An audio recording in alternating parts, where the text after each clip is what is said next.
remember rocks being thrown at us, but nothing.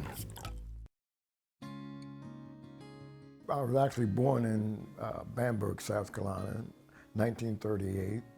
I came here to Wilmington area when I was 3 years old.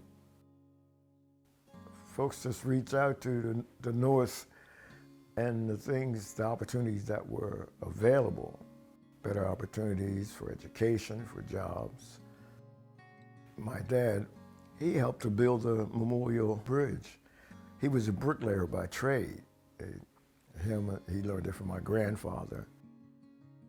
My mother worked in the white neighborhoods, taking care of their families, house cleaning.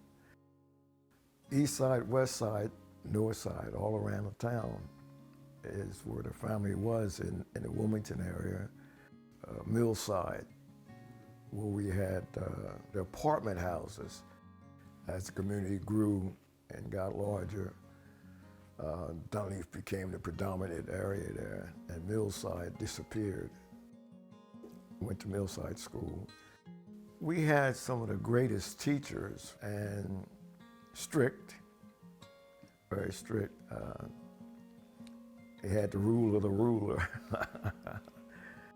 We actually marched from the old school, Millside School, into Dunleaf, and from Dunleaf ended up going to Bancroft School, and from Bancroft to Howard High School. But that time, there were some friends that were in the Guard, and it just presented itself, and the next thing I know, I'm in the National Guard and away for training.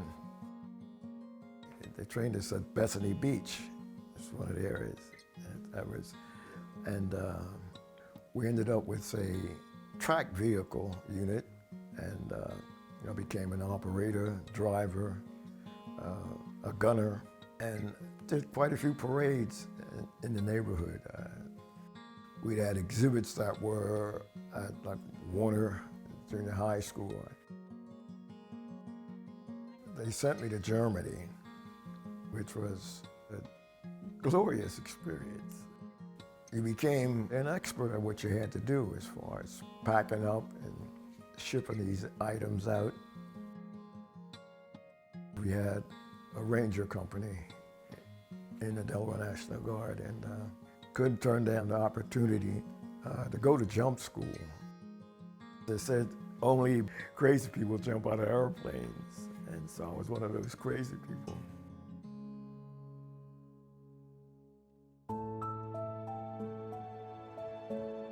You come down into Wilmington, and you saw the smoke from the riot that was going on.